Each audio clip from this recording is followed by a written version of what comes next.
Socotra, pulau yang sangat indah dan tidak pernah ditemukan di tempat lain. Makhluk yang hidup di dalamnya pun terlihat asing dan jarang tersentuh oleh dunia luar. Dunia menyebutnya Pulau Alien. Bahkan ada yang menyebutnya sebagai neraka dunia. Mungkin karena banyak hal aneh di dalamnya yang tidak ditemui di belahan bumi lain.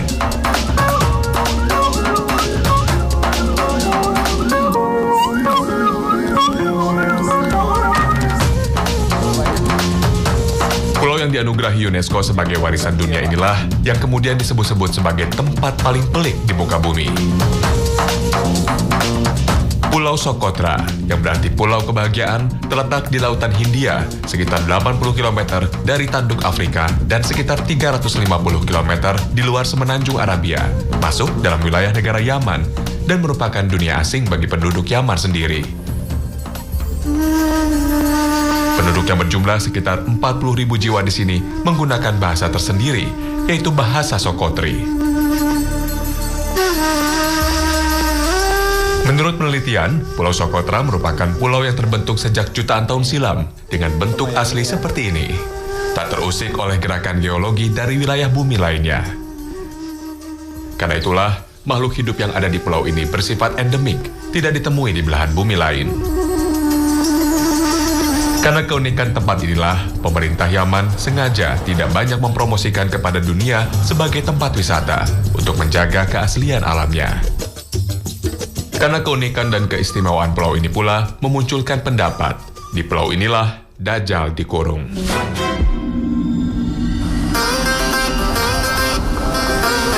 Berdasarkan pendapat inilah, aku, sang musafir, tergerak untuk menelusuri Pulau Socotra. Jadi untuk ke Socotra, ternyata harus dari lembah Dauan Hadramut, aku bergerak ke kota Mukalla, ibu kota provinsi Hadramut.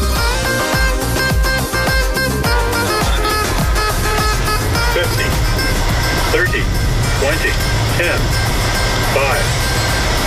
Setelah 2 jam lebih dari Mukalla, aku tiba di Bandara Pulau Socotra. Hello Indonesia, welcome to Socotra.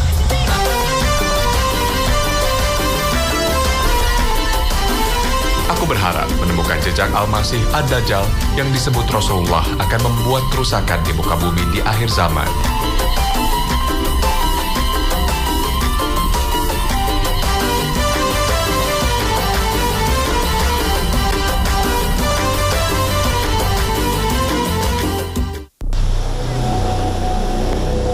Di Pulau Socotra, aku merasakan keanehan dan keunikan pulau. Wajar jika muncul pendapat di pulau ini Dajjal pernah dikurung. Apalagi di pulau ini banyak ditemukan gua-gua besar yang langsung menghadap ke Samudra Hindia. Topografi ini mirip dengan kisah seorang Nasrani, Tamim Ad-Dari, bersama 30 temannya berlayar dan terombang-ambing ombak di lautan selama 1 bulan hingga terdampar di sebuah pulau dan bertemu dengan hewan aneh bernama Jasasa. Hewan itu menunjukkan tempat dikurungnya Dajjal di pulau itu.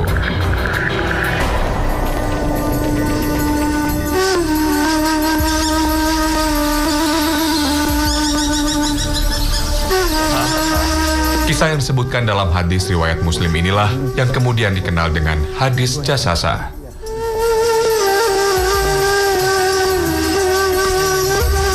Bang Ahmad, pertemuan antara Tamim Ad-Dari dengan Dajjal ada yang menyebutkan terjadi di Pulau Socotra. Apa sebenarnya alasannya, Bang? Mas Tommy, boleh jadi mereka memiliki keyakinan seperti itu. Dan ini bisa kita sama-sama lihat dalam hadis Rasulullah SAW, bahwa Rasulullah SAW mengatakan di dalam hadis itu ada 3 hal. Mari kita simak sama-sama ya. Yang pertama, Tamim Ad-Dari ini adalah orang Nasrani. Coba kita lihat Mas Tommy, bahwa orang-orang yang beragama Nasrani itu tidak ada di kota Mekah, tidak ada juga di kota Madinah, tidak ada di kedua kota suci itu. Nah, orang-orang Nasrani itu adanya di negeri sebelah utara Jazirah Arab, yaitu negeri Syam. Berarti bisa kita katakan bahwa Tamim Ad-Dari ini adalah orang yang berasal dari keturunan Arab dan beragama Nasrani, bertempat tinggal di negeri Syam. Nah, kemudian yang kedua, ketika suatu hari Tamim Ad-Dari bersama dengan ke-30 kawannya yang beragama Nasrani yang juga berasal dari negeri Syam ini, mereka mulai berlayar dan terombang-ambing ombak selama lamanya 30 hari. Maka masuk akal, Mas Tommy. Perjalanan Tamim Ad-Dari bersama dengan kawan-kawannya ini dimulai dari negeri Syam yang akhirnya sampai ke Pulau Socotra ini. Nah, kenapa demikian? Karena jarak antara negeri Syam sampai ke Socotra itu sangat jauh. Sampai akhirnya mereka membutuhkan waktu selama 30 hari. Mas Tommy, lihatlah dari hadis lagi. Rasulullah mengatakan bahwa ketika Tamim Ad-Dari terdampar dan memasuki sebuah pulau, Tamim Ad-Dari berjumpa dengan seekor binatang. Yang di dalam hadis dikatakan binatang ini bernama Jassasah. Binatang Jassasah ini bulunya lebat sekali. Sampai-sampai tidak bisa membedakan mana bagian kepala, mana bagian belakang. Tamim Ad-Dari belum pernah bertemu binatang seperti ini. Dan ini aneh sekali, belum pernah dijumpai di tempat-tempat yang lain. Nah, karena keanehan itulah orang meyakini bahwa tempat pertemuan mereka itu berada di Pulau Socotra ini. Karena Pulau Socotra ini adalah pulau yang teraneh, pulau yang terunik yang berada di dunia. Goa Dogup, salah satu goa di kawasan Pulau Socotra ini tampak berusia tua. Beberapa lorong goa sengaja ditutup agar tidak dimasuki orang. Karena bentuk goa yang cukup unik ini selalu mengundang minat turis. Posisinya menghadap ke arah lautan. Hal ini mirip dengan cerita tentang pertemuan Tamim Ad-Dari yang dikisahkan dalam hadis Rasulullah SAW.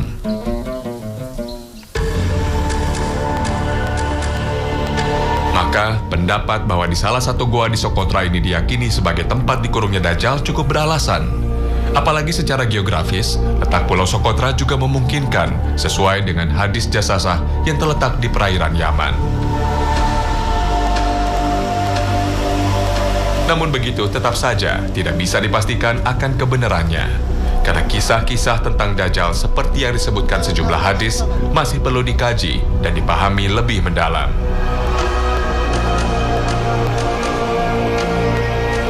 Kisah Dajjal diantaranya diriwayatkan oleh Imam Muslim dalam Sahihnya. Pada suatu pagi, Rasulullah SAW menyebut Dajjal dengan suara lirih dan kadang keras, sehingga para sahabat mengira Dajjal berada di balik pohon-pohon kurma. Sikap Rasulullah itu membuat penasaran dan khawatir para sahabat. Rasul kemudian mengatakan, "Yang aku khawatirkan adalah bila ia muncul. Jika aku masih hidup, maka aku sendiri yang akan menghadapinya. Tapi jika muncul setelahku, maka setiap orang adalah pembela dirinya sendiri, dan Allah adalah penggantiku atas setiap muslim." Rasul kemudian menceritakan ciri-ciri Dajjal. Ia adalah seorang pemuda berambut ikal, matanya menonjol, mirip Abdul Uzza bin Qatan. Maka siapapun dari umat Muhammad yang bertemu hendaknya membaca permulaan surat Al-Kahfi.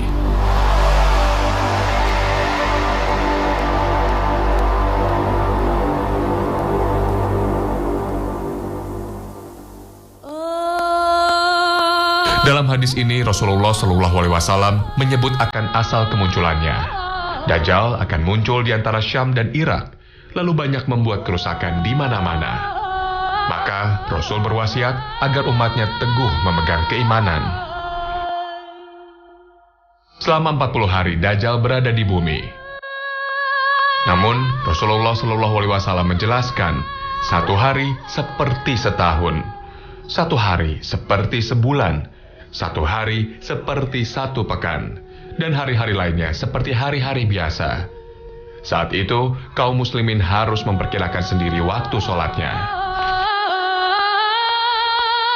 Selama itulah, Dajjal berpindah-pindah dari satu lokasi ke lokasi yang lain. Dalam riwayat lain, disebutkan, tidak ada satu negeri pun yang tidak dimasukinya, kecuali Makkah dan Madinah, karena dua kota suci ini dijaga oleh para malaikat. Kecepatannya seperti hujan yang diakhiri angin. Ia mendatangi kaum dan menyeru mereka. Mereka menerimanya, karena ia mampu memerintah langit agar hujan, memerintahkan bumi, bahkan mampu menghidupkan orang yang mati. Hadis ini banyak mengungkap sosok Dajjal dan kemunculannya kelak. Sementara, sosok Dajjal yang diriwayatkan oleh Fatimah tentang kisah pertemuan Tamim Ad-Dari disebut-sebut Rasulullah SAW sebagai penguat akan ucapan-ucapan Rasulullah yang lain tentang Dajjal. Bang Ahmad, setelah berkeliling di Pulau Socotra yang unik ini, saya tiba-tiba teringat dengan hadis Jasasah. Sebenarnya, apa isi lengkap dari hadis ini, Bang? Ya, Mas Tommy, hadis Jasasah itu seperti ini. Suatu hari, setelah Rasulullah SAW dan para sahabatnya sholat berjamaah, lalu beliau naik ke atas mimbar. Rasulullah SAW berkata kepada para sahabat, "Jangan kalian meninggalkan tempat kalian. Kalian tahu tidak kenapa aku kumpulkan kalian di tempat ini?" Para sahabat menjawab, "Hanya Allah dan Rasulnya yang lebih mengetahui." Rasulullah SAW melanjutkan, "Telah datang kepadaku Tamim Ad-Dari. Ia adalah seorang yang beragama Nasrani dan telah menyatakan masuk Islam. Dia menceritakan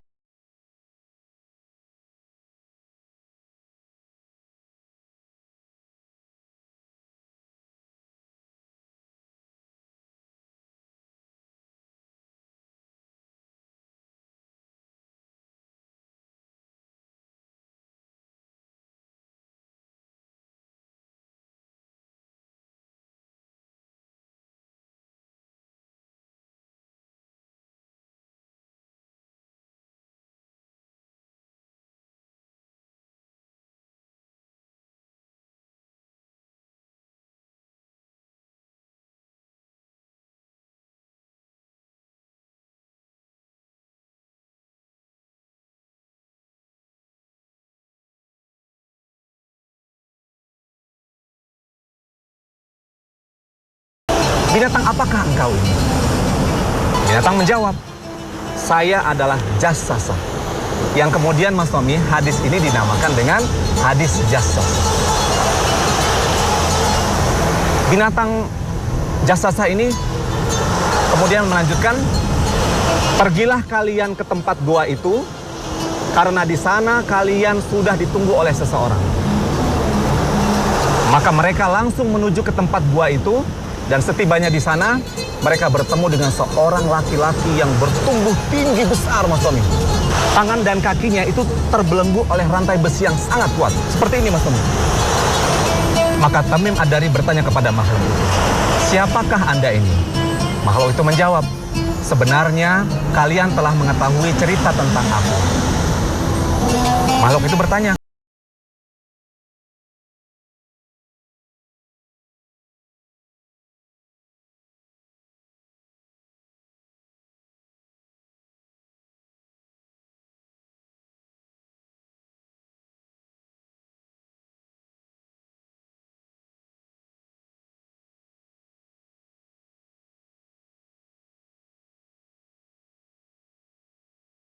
ke kota Madinah. Apakah orang-orang Arab itu memeranginya? Dan bagaimana sikap Nabi itu? Tamim Ad-Dari menjawab, "Ya, Nabi itu terus mengembangkan dakwahnya dan ada yang menjadi pengikutnya." Makhluk besar itu kembali berkata, "Memang begitulah Nabi. Beruntung sekali mereka-mereka yang mengikutinya dan mengikuti ajarannya."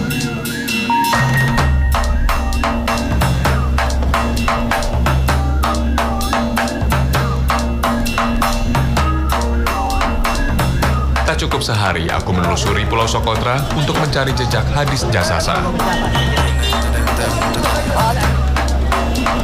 Dari satu lokasi ke lokasi lain, aku mencoba menelusuri jejak makhluk akhir zaman ini.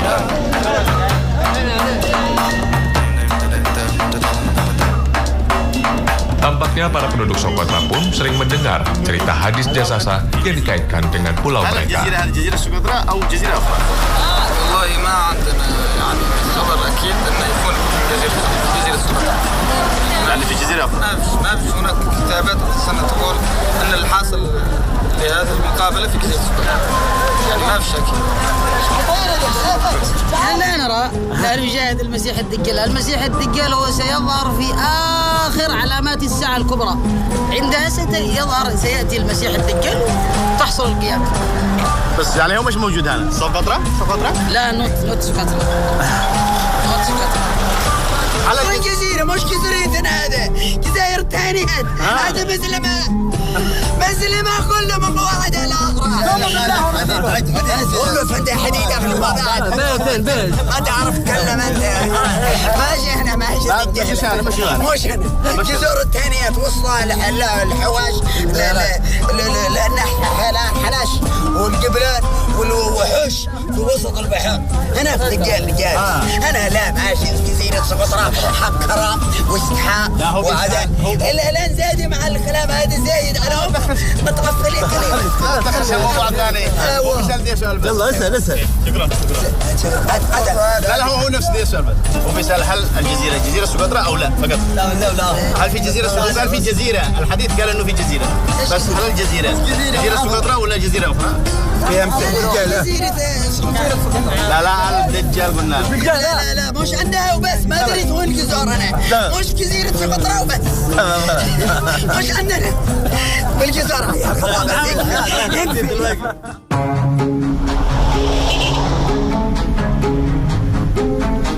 Keunikan Pulau Socotra tidak hanya mencakup floranya saja, seperti pohon darah dua saudara yang menyerupai payung, atau pohon botol yang tumbuh di sela-sela bebatuan tandus. Pulau yang sering disebut sebagai Pulau Alien ini juga memiliki beragam fauna endemik. 90% jenis reptil yang ditemukan merupakan endemik Pulau Socotra. Selain itu, dari 192 spesies burung, 44 jenis burung diantaranya bertelur di Pulau Socotra. Berdasarkan penelitian para ilmuwan, ada 22 titik area burung yang sangat penting di pulau ini. Salah satu fauna endemik Pulau Socotra adalah burung Socotra starling.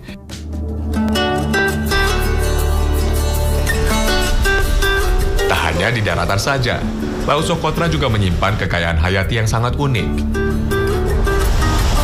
Berdasarkan penelitian dari para ahli, karakteristik dari keanekaragaman hayati di Laut Socotra merupakan gabungan dari berbagai wilayah, seperti Samudra Hindia, Laut Merah, Laut Arab, juga Afrika.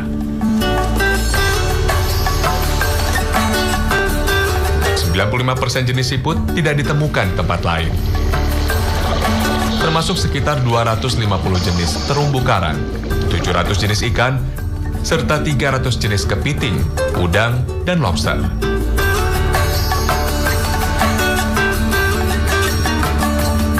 Dengan kelangkaan dan keunikan flora dan fauna yang ada di Pulau Socotra inilah, maka tak heran jika beberapa dugaan muncul bahwa binatang jasasah yang aneh dalam hadis Tamim Ad-Dari berada di Pulau Socotra.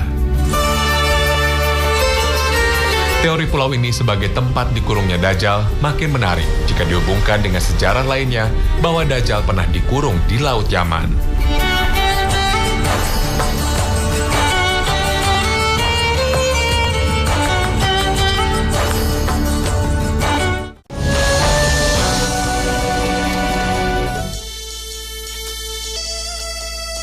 Terlepas dari benar tidaknya pendapat ini, sebagai umat Islam, aku, sang musafir, tetap meyakini akan kemunculan Dajjal di akhir zaman.